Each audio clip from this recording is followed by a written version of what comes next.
Young people in China fed up with the injustices of life.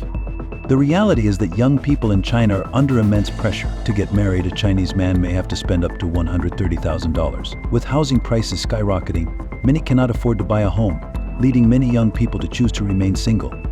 This stress has also led to a rise in suicides and sudden deaths among young people. According to incomplete statistics and reports from various Chinese media outlets, there has been a recent wave of sudden deaths among young and middle-aged scholars in mainland China. These individuals are highly regarded, and none were over 50. The exact causes of death remain undisclosed, with most deaths being attributed to illness and ineffective treatment. For example, on September 3, 2024, Fei Zhengfeng, an associate professor and director of the Institute of School Psychological Education at the Nanjing University Institute of Educational Research, passed away due to ineffective treatment at the age of 50. On September 1, 2024, Kurbanjan Abdoksikar, an associate chief physician in the Department of Infectious Liver Diseases at Fudan University's Children's Hospital, suddenly died at home at the age of 47 due to a severe illness. On August 9, 2024, Hwang Yong-yeon, a South Korean historian and associate professor in the Department of Korean Language at the School of International Translation and Interpretation at Sun Yat-sen University, died suddenly in Seoul from an illness that could not be treated at just 37 years old. According to a report by Jiemian News, a man collapsed and died on a roadway near the Yale International Garden in Hangzhou, Zhejiang Province. Despite emergency efforts, he could not be saved. The man, identified by the surname Yuan, was 55 years old. A food delivery driver surnamed Hugh, who was present at the scene around 1 a.m. on September 6th, said, "I spoke with him earlier. He was under a heavy family burden." Recent cases of sudden death shared on Douyin in mainland China have also garnered significant attention. Economic downturn and rising protests. As China's economy continues to stagnate, every facet of society is feeling the strain. From wage cuts to reduced consumer spending, the downturn is taking a toll on people's lives. But beyond the financial hardships, we're seeing something even more significant, a wave of protests spreading across the country, posing a direct challenge to the Chinese Communist Party (CCP).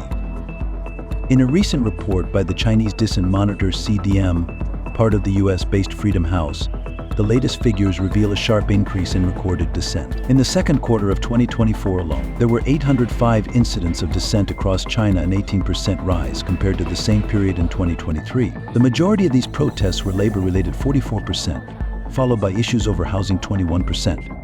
Despite the Chinese government's heavy surveillance, protests are growing. In fact, June 2024 saw a record spike in protest activity. Since the CDM began tracking data in June 2022, they've recorded a staggering 6,300 incidents of dissent.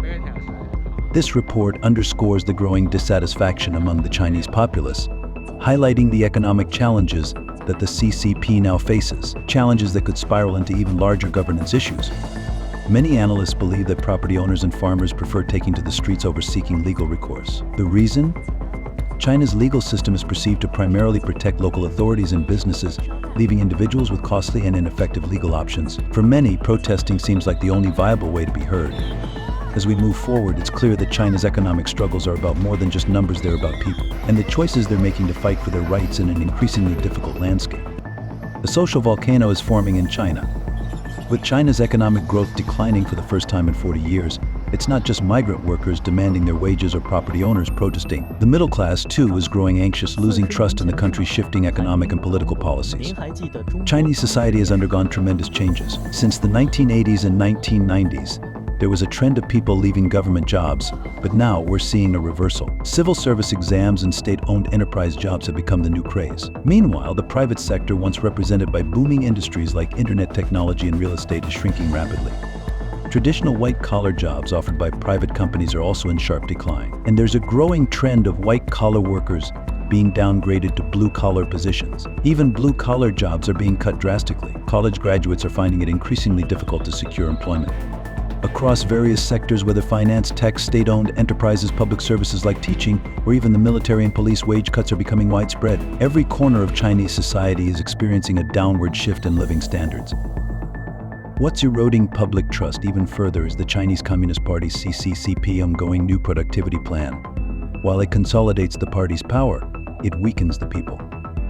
Despite frequent economic meetings where the CCP promises to boost consumption and improve people's livelihoods, the government continues to avoid direct cash transfers to the public. Their idea of stimulating consumption is encouraging people to spend more rather than increasing their incomes. At the same time as the economy deteriorates, the CCP's control over society intensifies. The Ministry of Social Affairs from Mao's era, once thought unimaginable, has been gradually revived, and the atmosphere of a Cultural Revolution 2.0 is becoming stronger by the day.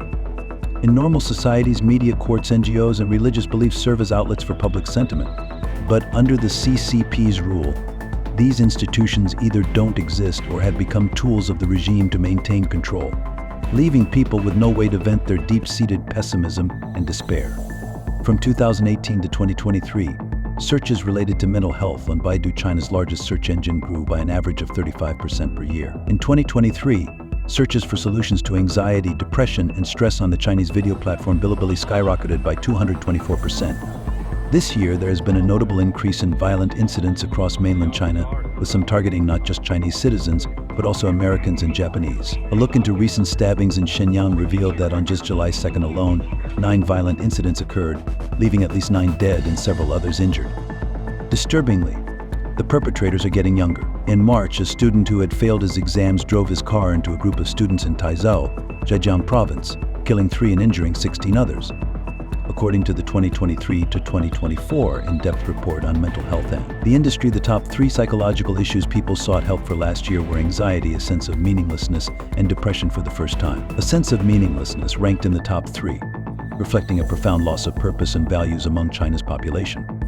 For many, the only option seems to be fleeing the country.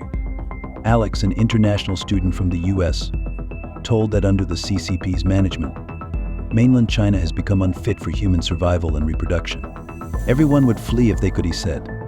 With Xi Jinping's re-election, it's likely he will remain in power for life, possibly for the next 10 or 20 years. Analysts predict that conditions in China will continue to worsen, with little hope for improvement. According to Bitter Winter, the Principles of Marxism is now a compulsory course for college and university students across China, used by the CCP to indoctrinate students through authoritarian political measures. As a result, this course is mandatory.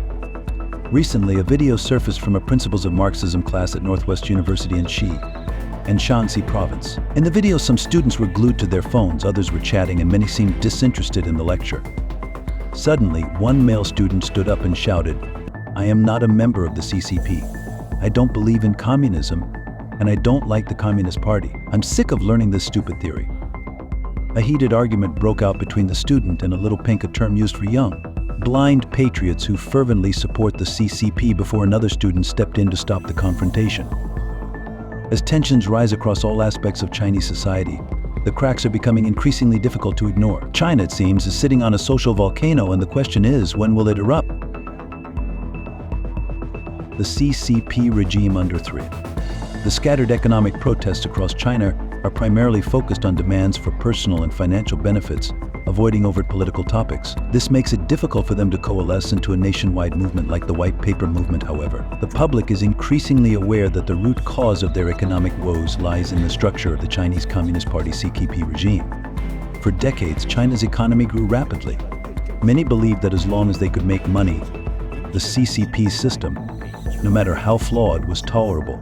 But after 3 years of strict pandemic lockdowns, people are now realizing that even their economic autonomy is not in their own hands. They can only prosper with the CCP's approval. If that approval is revoked, they have no other options.